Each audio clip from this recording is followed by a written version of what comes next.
Hello.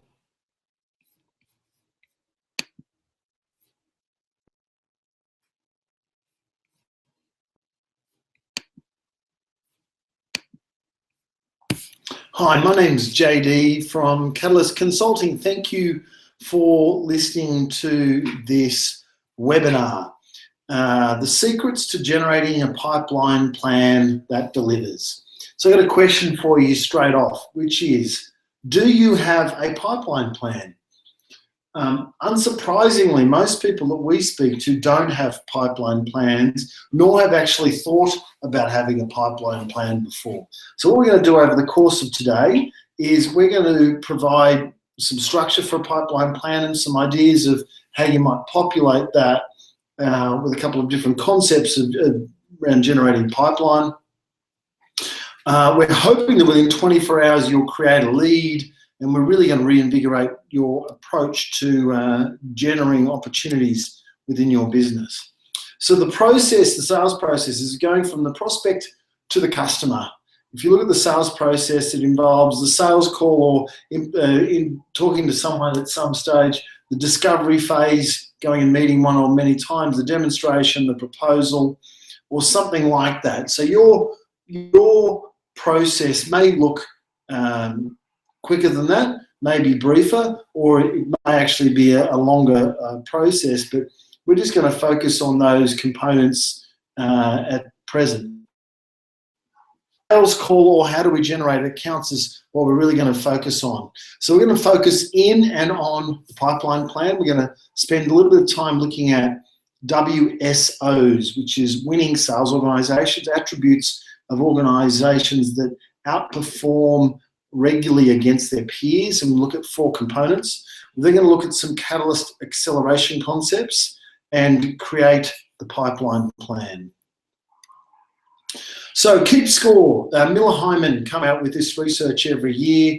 They look at organizations and compare them to their peers and look at the attributes of the organizations that typically outcompete, perform better against their peers on a regular basis. And there's 4 attributes in some recent research. The first one is about concessions. When we give price concessions, we always get comparable value in return. Love this. When we give price concessions, so what is a price concession? It's a discount. We always get comparable value in return. We always get something back from the customer. So when I give them a discount or a price concession, I get something comparable from them in return. So that could be a variety of things. We have there on the screen, we have payment in advance, do a press release or a case study, be a reference site, could be a variety of things. What I would suggest is if your prospect asks for a price concession, maybe we even ask them, what is it that you want in return for that price concession? What can you give me in return to enable me to get that approval? So the first attribute of a winning sales organization is concessions. The second one is around proposals. We always know what key individuals in the prospect's organization think of our proposal. Again, love the way this is worded. We always know.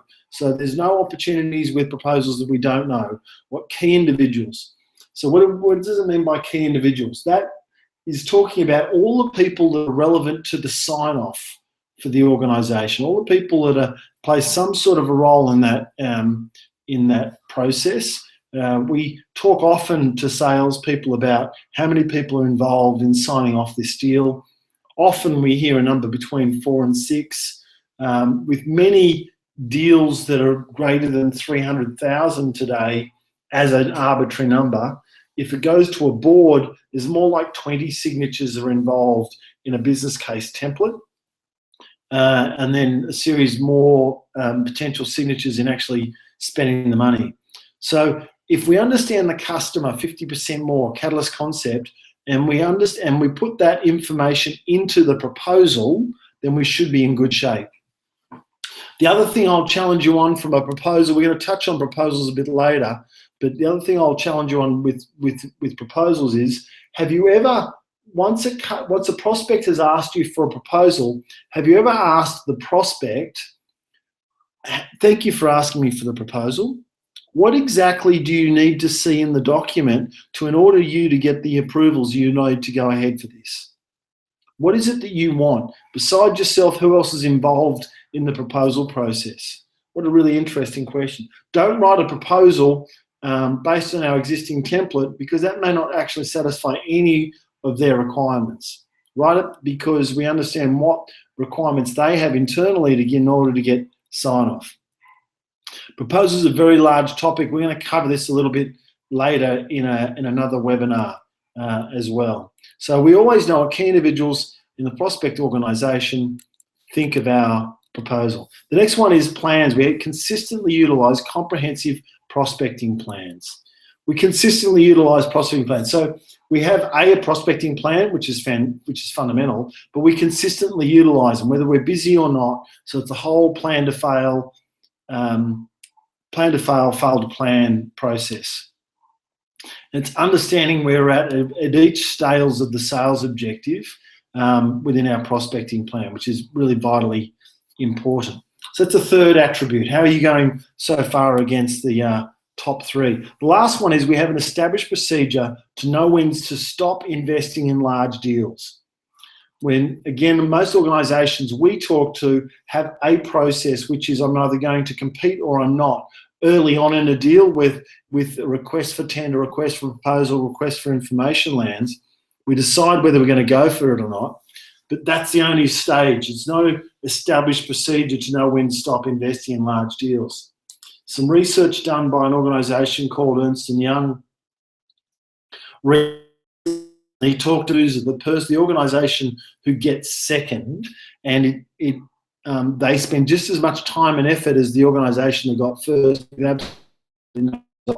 So do you have an established procedure to know when to stop investing in large deals? So how did you go against the four of those? They were price concessions. When we give a price concession, we always give comparable value in return. Proposal, we always know what key individuals in the prospect organisation think about proposal. We have an established procedure for comprehensive prospecting plans, and we always know when to stop investing in large deals. So how did you go against the four of those? So into the pipeline plan. So on a piece of paper, if you don't have paper already, please grab it. I'd like you to write on a piece of paper what your pipeline plan or your prospecting plan is all about. 4 different components tonight for that prospecting plan. The first one is how to fill it up, what a pipeline plan is all about. The next one is about cold calling, or what we call value prospecting. Come out wherever you are. That's the guaranteed lead, and then referral selling piece. So let's fill it up. What is a pipeline? It isn't what you can see on the screen. It isn't a piece of pipe that goes through. It's a reporting tool for your organisation. Again, a lot of organisations we talk to that are under $5 million may not actually have a reporting tool to say, these are the opportunities that I'm working on at the moment. So what is it? It's a list of opportunities with the last time I spoke to them, the next time I'm going to speak to them, what I'm going to talk to them about, a probability and an idea of some sort of revenue. So it's some prospect analysis of where we're at. What should it include? It should include the decisions time frame, what time frame they need to make a decision, and another Catalyst concept called qualify in versus qualify out, which is more an attitude or an approach to meeting with prospects. Qualify out suggests that I want to qualify out of this deal, and if I can't qualify out, it means you've convinced me that you're going to make a buying decision. So buy me or buy something. I want you to buy something. I don't want you to buy me, because if you buy me but you're just not going to buy me for 2 years, that's not good for my current month or my current quarter. So what is a pipeline? It is all those things. If you don't have one in your business, then I suggest you get one. If you want to find a tool, go to the Catalyst Consulting website. That's Catalyst with a K, consulting.com.au website, and get your pipeline tool from there. So what is the marketing test? So as we go through and look at marketing over the next little bit of time, you'll find with every campaign, no matter what the type of campaign, there's 3 key questions that it needs to answer. The first one is, what do you say? So it's a what, who, and how test. What do you say? What is your key message? Is that understandable by your key target market? Do they get it instantly when we say, this is what we do, this is what we say, this is what we achieve, these are the outcomes we generate? The next question is, who do you tell? So who do we tell when we're working within an organisation? We did some work with an organisation about 5 to 6 years ago that were looking at budgeting software, and they were targeting the chief financial officer or the head of finance. And what we discovered when we started working with them was the person responsible actually for the budgeting process ultimately was the person in charge of finance, but typically was a person 2 or 3 levels down who had to do the budget. So what we did was we decided that we needed to find out not only who that person was, but direct a campaign specifically at that person who did the budget, not at who we thought the final person responsible was for the budgeting process. So who do you tell is vitally important. Make sure you get this right. It needs to be someone that has that degree of pain for whatever that message is in the what. And the last one, which is a little bit more evident, is how do you do it? Is it a seminar? Is it a LinkedIn campaign? AdWords? Is it a trade show? Is it telemarketing? There's a variety of different methods of doing this, but if you get those 3 pieces right, then typically your marketing approach is right. So that is the marketing test. So what could your pipeline activity be? So on a piece of paper, I'd like you to write down your pipeline plan, and I'd like you to start thinking about these. I'm going to touch on some of them as we go through. We're going to look at referral selling. We're going to look at cold calling. We're going to look at come out wherever you are as well, which isn't listed here, but it could be a networking activity. It could be a leverage marketing activity. What do we mean by leverage marketing?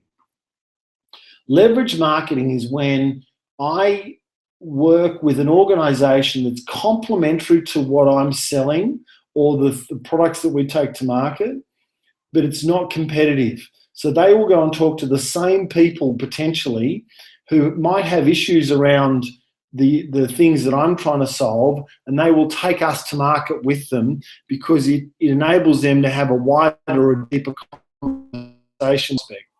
So there's both networking and then leverage marketing. Referral selling, I'm going to talk about the 3 W's of referral selling later. Cold calling, direct mail, advertising, seminars, website, search engine optimization, AdWords, LinkedIn ads, executive lunches, trade shows. There's a myriad of different things that you might think of within your pipeline. So I'd like you right now to have a think about what you're comfortable with in this list and or add to this list of things that you might want to do within your pipeline plan. What we're going to do is we're going to construct a plan that talks to one of these different components and looks at how often we need to do it, what outcomes or what quantity of leads or information that we need to get, etc., as we go through some of these components.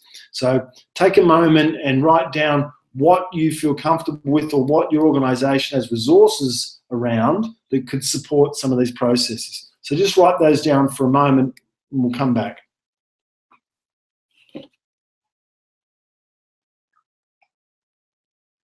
Okay, so thank you for taking that time. So the next thing is around the key performance indicators. The first thing I'm going to talk about is the acquisition formula.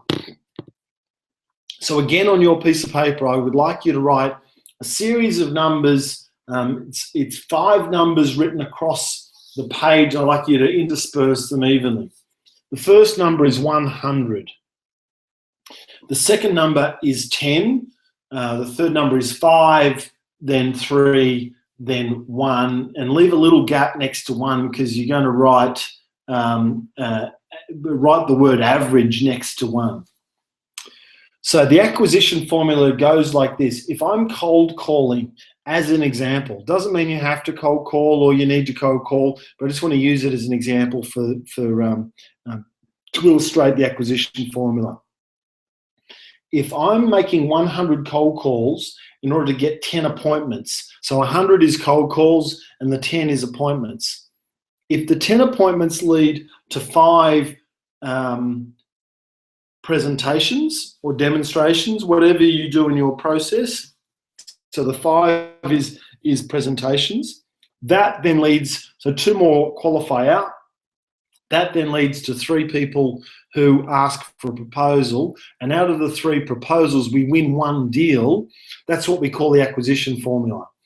The formula, I'm not giving you what the formula numbers are. You need to figure that out for your business. But the formula will change depending upon what you're using. If it's AdWords, it's going to be cost per click, and it's going to be a similar thing. But how many ad clicks do we need to? What's the cost of that for an average deal? What's the cost of my direct mail, my electronic direct mail, my cold calling, my advertising, etc.? Every campaign, everything that we do will have a formula which will talk fundamentally to what is the cost to acquiring 1 lead. Now, next to the 1, you've written the word average. Underneath average, what I'd like you to do is to take a moment and calculate in your business, what is your average sale value? So what do we mean by that? Take your total revenue for the last year and either divide it, depending upon your business, by the amount of customers that you have or the amount of invoices you've done. If you're more a commodity style business, then number of invoices will be more relevant. If you're a more complex deal with larger invoices, number of customers be more relevant. So what we could do, now again, for this example, I'm going to say your average deal size is $100,000. So if your average deal is $100,000, you have a target of $1 million, then you need to do 10 times this activity in order to meet your targets.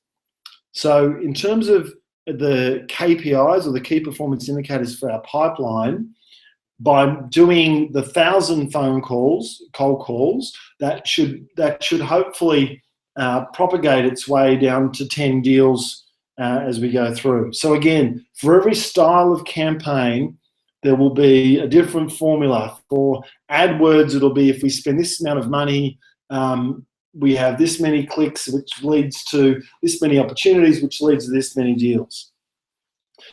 So what else do we need in the pipeline plan? We need to know a list of the different tasks, be it calling, planning for seminars, trade shows, all the other different things. And we need some discipline around that. And we're going to talk this a little bit later, but we need some discipline around, well, how many of those do we need to do each week, each month, each fortnight in order to generate the type of activity that we need? So that is in the pipeline plan. So again, just take a moment, pause this and go and look at your plan of the things that you're comfortable with doing, with generating.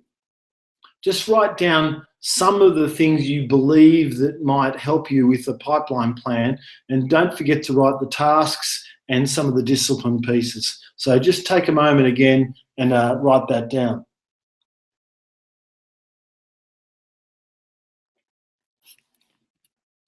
Okay, so we're back. So the next thing we're going to talk about is value prospecting or cold calling. So what's up with cold calling?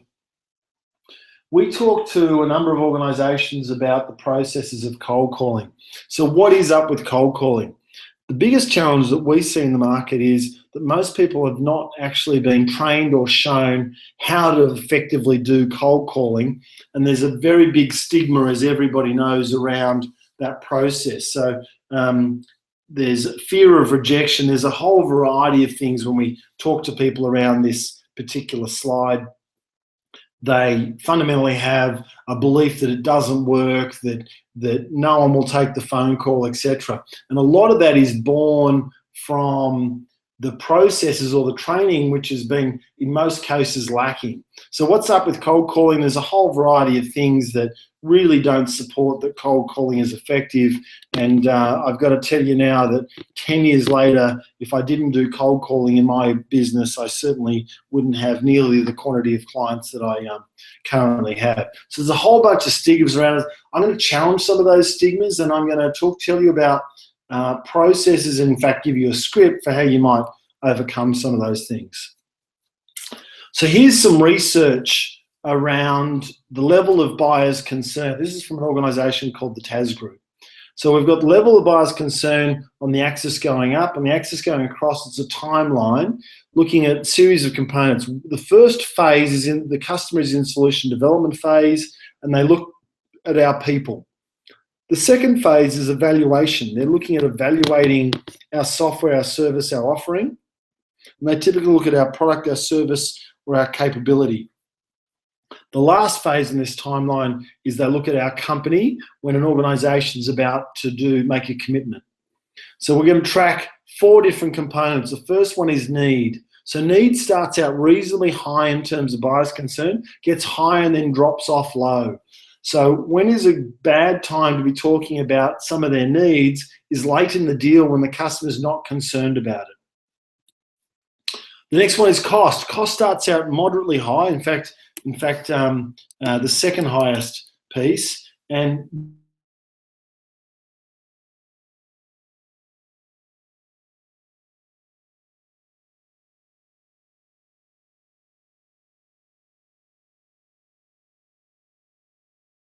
they're halfway through a buying cycle. It comes up at the end.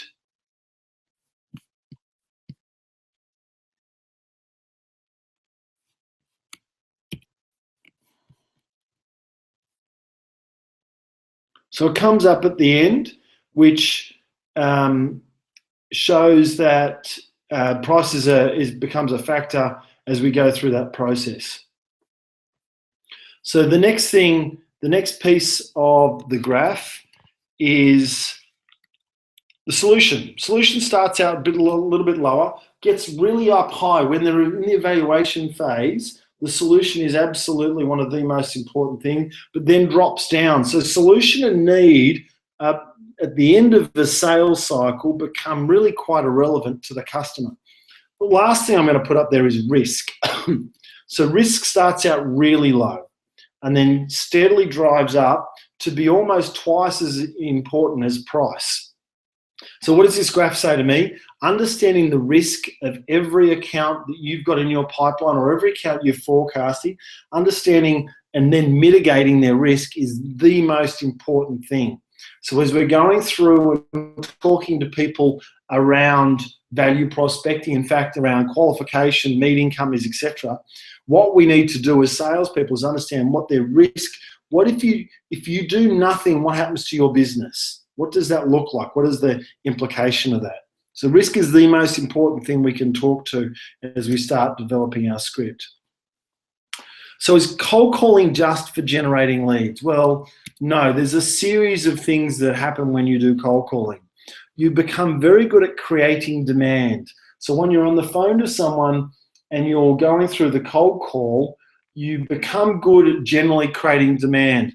I talk about 2 years ago, I was doing a whole bunch of cold calling and I had 3 clients that met me and they said, look, JD, we will meet you, but there's no opportunity here.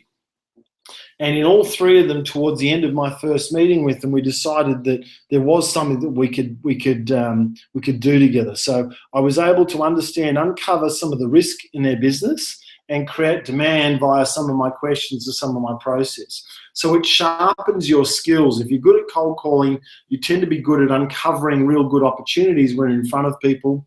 We learn a lot from the marketplace. What are prospects thinking? What does the next campaign look like, etc. So the outcomes from cold calling. Well, the outcomes from cold calling can be absolutely many and varied.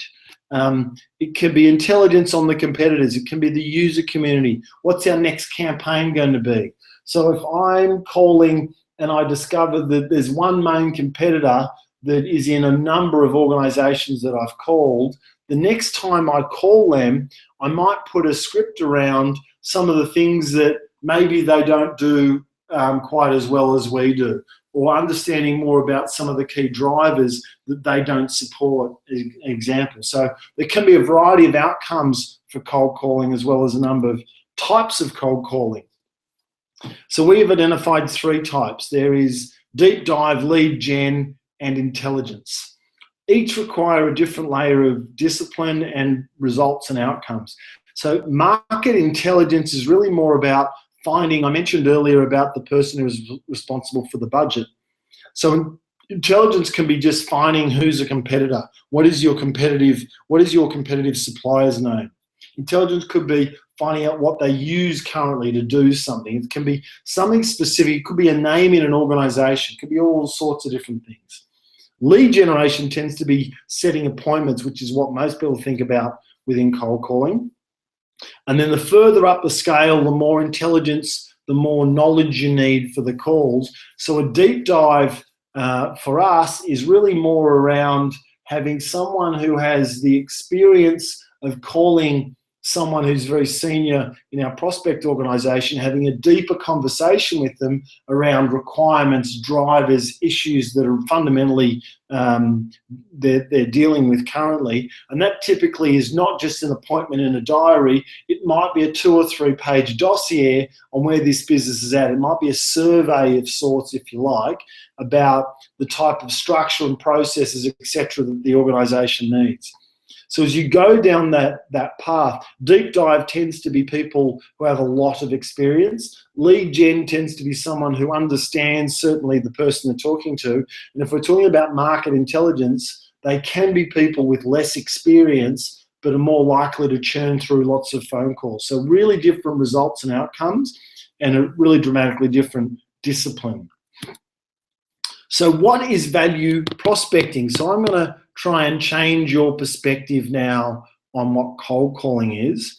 We like to call it value prospecting. So we want to do prospecting with organisations that we can drive and add some value to. And I'm going to help you out with a script around that, what that might look like.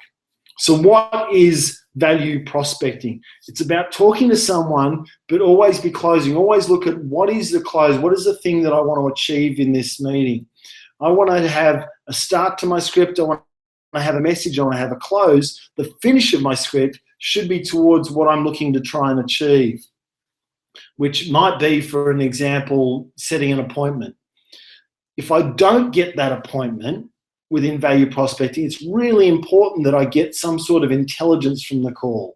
So it might be the competitor, the stuff that we talked about before. It might be just market intelligence on the general marketplace. How are they going? How are they performing? What sort of challenges they have? So no matter what my target is, I want to get something from the call, be it a meeting or some sort of intelligence. So what's the structure to a call? We have a value prospecting script. If you get in touch with us again at the Catalyst Consulting website, that's catalystwithak.com.au, we will share this script with you. The introduction is very simple. It's come from a lot of research from a lot of organisations. It very simply says, hi, my name is JD, whatever your name is, from Catalyst Consulting. We haven't spoken before, and then we pause. A really succinct, simple introduction which lets the person we're talking to know exactly where we're at.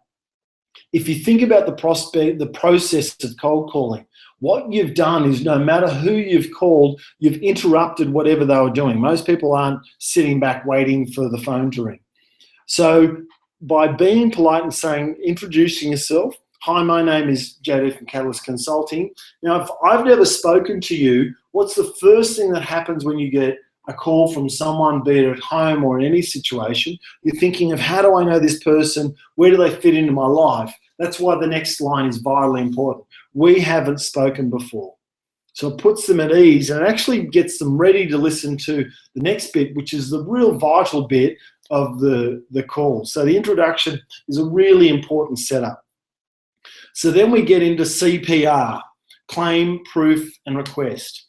We've been able to help similar organisations to yours with business issue and business issue, two business issues. Really important when you're looking at the business issue that we understand what the driver is for your organisation, where they're at, what they're trying to do, so that when we make the claim, this is what we've been able to help you do, it's something that's sticky. It's something that every organisation possibly has an issue with. But so when we mention it to them on the phone, they say, yes, I understand. So here's the proof. The reason we'd like to meet with you is we've been able to help organisations like Competitor 1 and Competitor 2. Then the request is the final bit. We'd love to schedule a 45-minute meeting for our director, for my salesperson, for me to come and meet with you. So the whole thing from start to finish. Hi, my name is JD from Catalyst Consulting. We haven't spoken before. We typically pause there. We've been able to help organisations with business issue and business issue. The purpose of this call, the reason for this call, is to meet and discuss how we've been able to help other organisations like Organisation 1 and Organisation 2, competitors, with solving that specific problem and creating this outcome. What I'd like to do, request, is get 35, 45 minutes in your diary to come and talk to you about some of the strategies that we've been able to implement. It's a really simple, succinct script that enables you to really cut through a lot of the things. The beauty of this script is I haven't had to spend 45 minutes or an hour talking to an organisation on the phone about why it is that, researching an organisation about why it is that I should talk to them, understanding their structure, etc. The challenge to the script is getting the two business issues and making sure we've got competitors potentially to support that. Again, copy of the script is available as one of our templates in our sites. So let's talk about gatekeepers for a moment. What are the gatekeepers there for? What's their purpose and why are they there? Well, it kind of sounds obvious, but a gatekeeper is, in most organisations, is intentionally there so that the key executive is free to do their work. They're not continually getting interrupted by a variety of different people. It's enabling them to be more productive. So a gatekeeper in a professional sense is meant to be a roadblock and making sure they're filtering information back to the key person. So what do we do with gatekeepers? Well, the first thing we do, the first rule is we treat them as if they're more important than the person we're trying to talk to. So as we're talking to them, we're trying to talk to, we're asking them exactly the same thing. Hi, I'm going to grab a female name. Hi, Emily. My name is JD from Catalyst Consulting. We haven't spoken before. The purpose of my call is I'd love to go and have a chat with Ted about business issue and business issue. We've been able to help your competitors 1 and 2, and I'd love to understand whether that is an issue for the person I'm trying to get to. That person invariably will come back and tell me whether they are interested or not interested. Then we have some supporting collateral, and again, you'll see that in the script as we go through. So we have case studies from those two organisations talking about how they've helped. We'll then set something up saying, can I get in touch with you again Tuesday next week and schedule a time with Ted, whoever the person is, to enable me to have a chat with some of those strategies. So 2 or 3 things on gatekeepers. One is treat them like they're more important than the person you're talking to. Secondly, when you're having a discussion with them, they typically know all of the key drivers and all the important issues that are affecting the person they're protecting. So let's discover what it is that they know and use that to our best advantage. Is this something that they've been involved with recently? For a lot of gatekeepers, they're also aware of things like board papers. They're certainly aware of the diary. So one of the ways I've used this is I've said to a gatekeeper on the way through, once I've understood their name, gee, does Fred typically get in early in the morning? Is he a late at night person, etc.? Because again, can tell me some intelligence. Next time I call, I'm probably going to try and call when that person's there and you're not. So you can get all sorts of information from a gatekeeper. They're really important to the process we have. So general rule, every no has a value. If it takes you 10 calls to get one lead and that lead is worth $100, then every no is worth $10. I love that notion. Every time you get a no, you're that one step closer to getting a yes. And is it too soon? Is it too soon to call someone? Well, if you have a professional script that is quick to get to the point, it typically is not too soon the next time we go through and make another round of calls, because again, we're professional. We've got some business issues and some key drivers that we're talking to the people about. So that's the general rule. When's the best time to call? I love this question. When is the best time to call? Now is the best time to call. So don't be fooled by having to wait. I don't want to call Monday morning because they're in meetings, or Tuesday afternoon. I have found on occasion within some industries that Friday afternoon is a good time, and for a large amount it was because Friday afternoon they typically were at the pub or something like that. These times are changing, but in my past, Friday afternoon's been a really fertile time to call people. So a couple of key points here. Careful what you wish for. If you think your call's not going to get anywhere, or you're not going to be effective, or your database is no good, or your message is no good, then that will be your outcome. So if you think that you've got a really good chance because you've got a quality script and you've really nailed the value proposition and the message, then you'll get a significantly better outcome. We're going to talk later about value and what that looks like. The next thing is get it and stop. If you get the meeting and that is your objective, by speaking any further, all you can do is wreck or ruin that opportunity. So once you've got the meeting, stop the conversation and say, I'll look forward to sending Frank out, or I'd love to meet you next week. The last point here is have a mirror. A lot of outbound call centers and a lot of organizations that talk to people about cold calling talks about the smile on the phone. If you're smiling on the phone, it comes across. If you have a mirror will reflect what you look. More attentive and awake and alert you are, the better that will come across on the phone. So why have a mirror? Well, because you get to see yourself and you make sure you smile before you speak to them. Have you ever noticed on this point, when someone calls you and you've actually woken up, almost everyone says, oh, gee, I've just woken up, because they get it. They hear that you say, hi, how you going? Hi, what's happening? And they understand that they've just woken you up. So if you have a mirror, it gives you a bit of a window, if you like, into how you're feeling and how you might come across. So never ask, how are you today? It's certainly not any part of the script.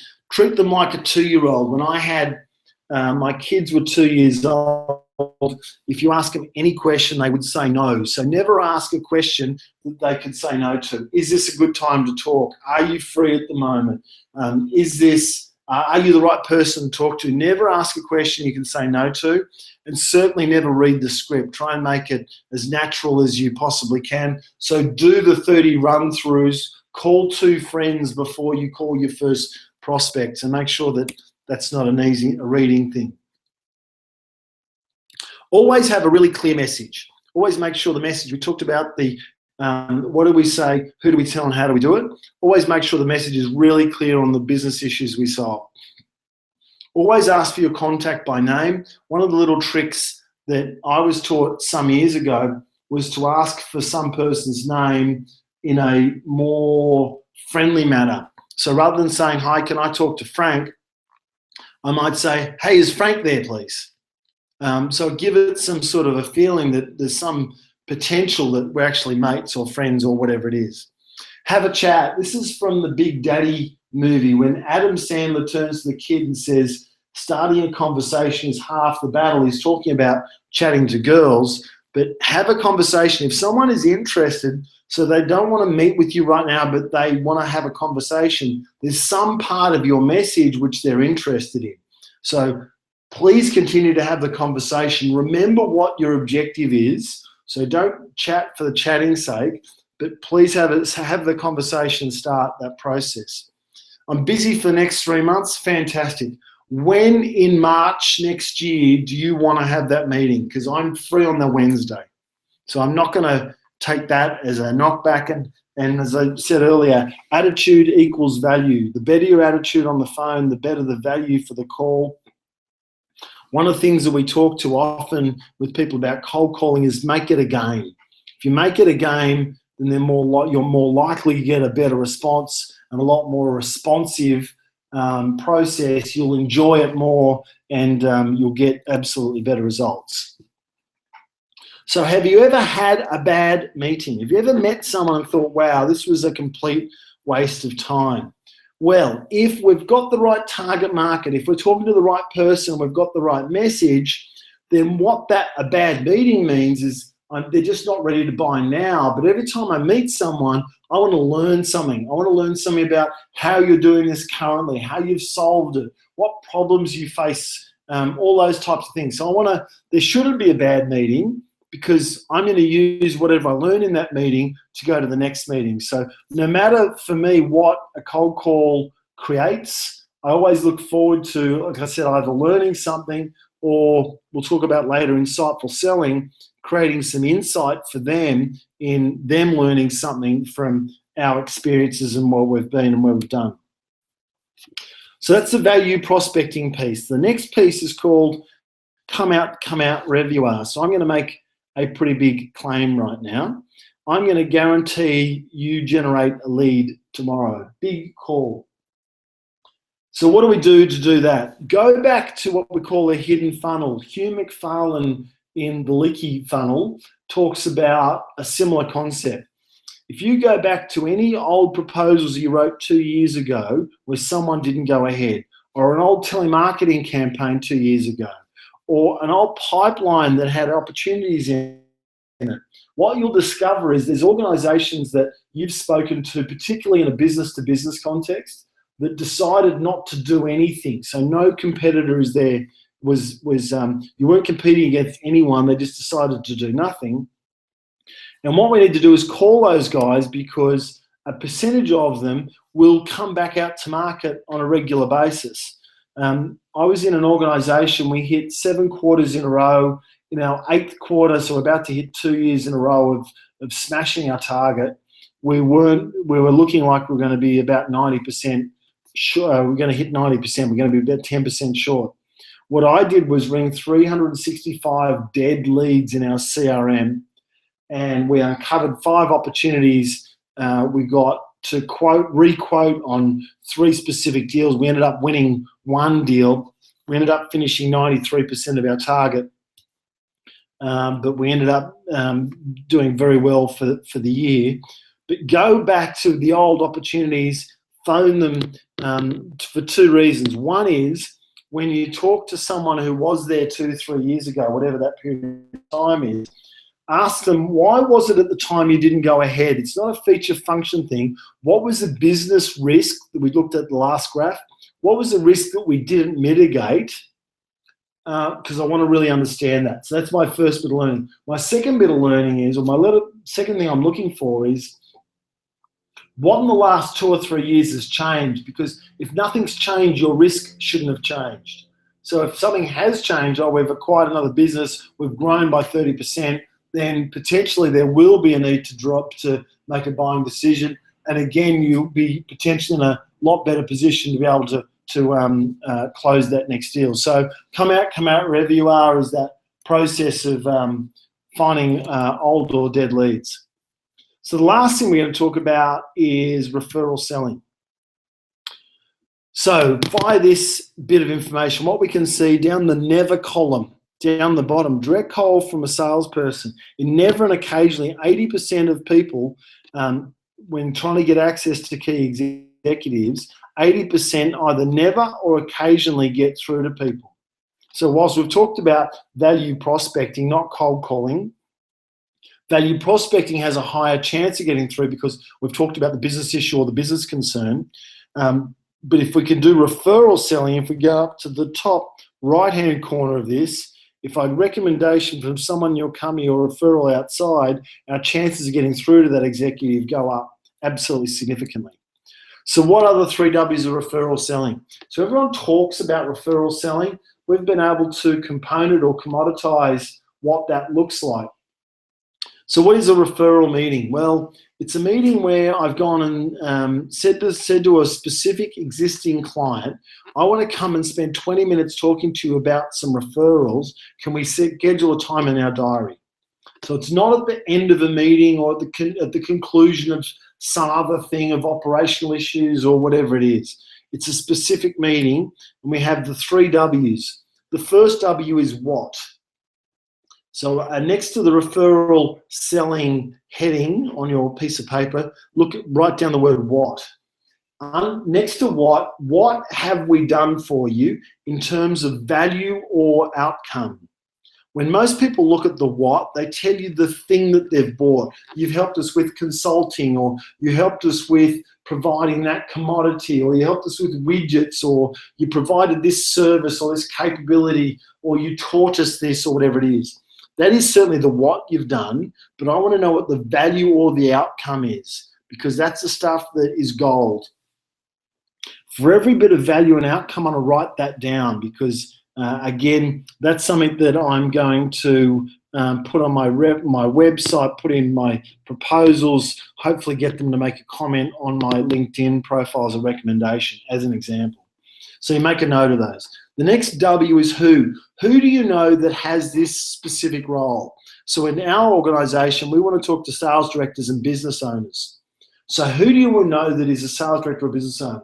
Before you answer that, Mr. Prospect, I want to augment the group, grow it to be as big as possible. So I'm going to get the group, I'm going to get you to start thinking about, do you have kids? Are you married? Are you in a sporting organization? Are you in a religious church of any description? Are you in do you socialize with specific people? Do you go to university? So I want to get that group as big as possible. Then I want to say, out of all those people that you know, who do you know that has this specific role? Sales director, CIO, CFO, whatever it is, whatever the person, the who in the marketing test you want to talk to. So when they give you those names and phone numbers again, you frantically scribble those down, and then we get to the last W, which is will. It's a little bit cheeky, but will you contact them or will you introduce me? So will you send me an introduction, again, via tools like LinkedIn or other digital tools, or will you just call them potentially for me and introduce me? If you don't, would you mind if I use the value or the outcome that you mentioned to schedule a meeting? So that is the 3 W's of referral selling. My best opportunity or my best meeting for referral selling is I met the CIO of a publicly listed finance business, and we were having a conversation around some of the value and outcomes that they had driven for us. I asked him for some names of other CIOs. He was a CIO of this business. He gave me 5 CIOs and 5 phone numbers. Really productive meeting with that particular individual, and you can see how that might come about. So if I was to put some KPIs around referral selling, how many existing clients am I going to see on what regular basis, and what's my target for referrals that I'm trying to get, so I improve that process? So that's my 3 W's of referral selling. So my next piece, this can be a 2-hour workshop, but I want to give you a flavour for what a unique value proposition is. In a lot of businesses that we speak to, the unique value proposition can be either very weak or non-existent. And it surprises me on an ongoing basis that it's true. So what should a unique value proposition do? It certainly should stand out like the Red House. It should stand out and set you apart from your competitors, which is why it's unique. It should be a value to the person you're talking to, and it should be a proposition about how you might be able to assist that organisation achieve some of those things. So when do I talk to about it? When do I discuss unique value proposition? 2 key things occur to me. One is what we call the elevator speech. If you've got 30 seconds from someone to get from the bottom floor to the 10th floor, then that's when you want to use your value proposition. because they're going to get out of the lift and say, hey, that sounds of interest. Can we have a conversation about that later? The other time is if I'm in a prospecting meeting and someone says early to me in a prospect meeting, tell me a little bit about your business, or tell me about who you guys are or what you do.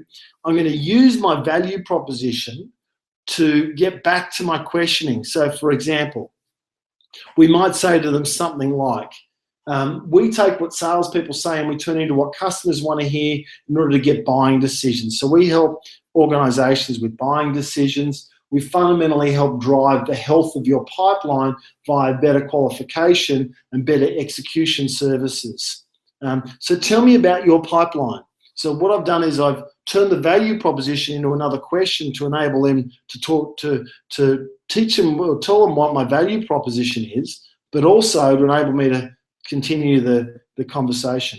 So what could it be? The value proposition could be 25 different things. I'm not going to list the length of service. It could be the company. It could be the owners. It could be our implementation methodology, our services, our offering, our capabilities, our uniqueness, our product, our professional services people, the standard of our people, the qualification of them, the customer service capability. It could be so many different things that comes to make up the unique value proposition.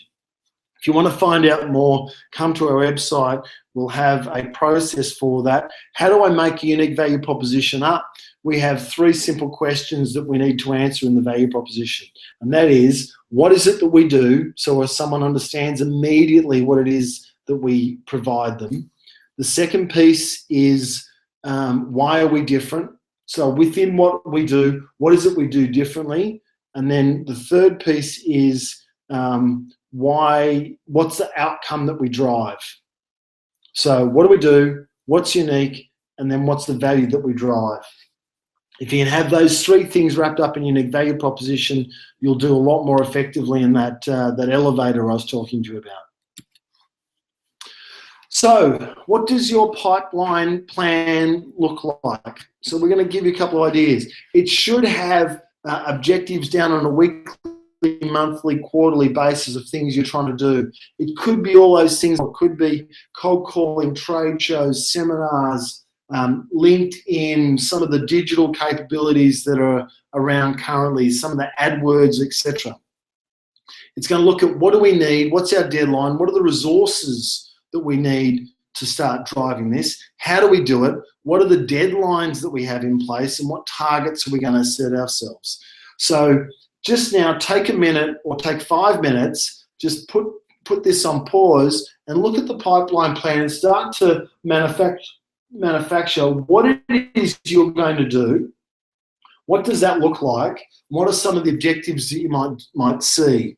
Once you've done your pipeline plan, then we'd be absolutely happy for you to share it with us. We'll review it and get you a summary of what we see in the pipeline plan. So take a couple of minutes now and write down the processes that you see are going to be more effective. They need to be things you're comfortable with. If you don't want to do anything and you're not comfortable with it and you don't feel like the script's going to enable you to generate more stuff, don't do it. If Google Words is something you're not comfortable with, again, don't do it. But what we do need to do is say, this is how I'm going to generate my pipeline. So my last piece on pipeline before I get you to put it on pause is, typically people talk about 3 or 4 times my target.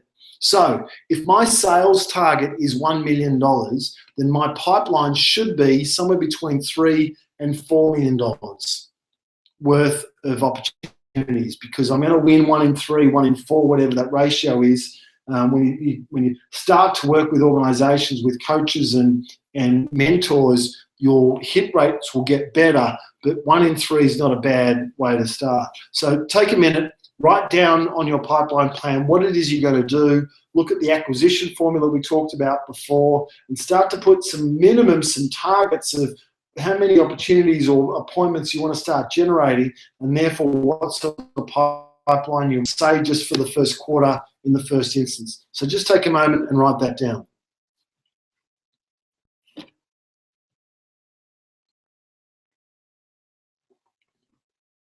Okay. So hopefully you've got some idea of what your pipeline plan is going to be. So what are some of the things that we've talked about? We've talked about buying something. I want you, Mr. Prospect, to convince me you're going to buy something. We've done the what, who, and how of marketing. What do we say? Who do we tell? How do we do it? We've looked at a prospecting script. Again, contact us to get a copy of that script around value prospecting. We've looked at come out wherever you are, guaranteeing a lead for activity that you did 2 years ago. We've looked at the 3 W's of referral selling. What have we done for you? Who do you know and will you refer me? And then we've looked at a structure around the unique value proposition. So as we said, my name is JD from Catalyst Consulting. You can see my email on the screen there, which is jd@catalyst with a K, KATALYST consulting.com.au. You'll also find us on LinkedIn. If you got some value from this and you feel comfortable in LinkedIn, send me an invite and I'll accept it. If you mention this webinar, if you feel even more comfortable and feel like you want to put a recommendation down on LinkedIn, then we will be absolutely happy to give you an hour's free consulting as a result of that, solve whatever problem that you may be facing or some issues around generating revenue. Thank you again for taking the time. Really appreciate the fact that you've made that investment in yourselves. And I look forward to hearing from you at some stage with how you've executed on some of these plans. So again, thank you very much.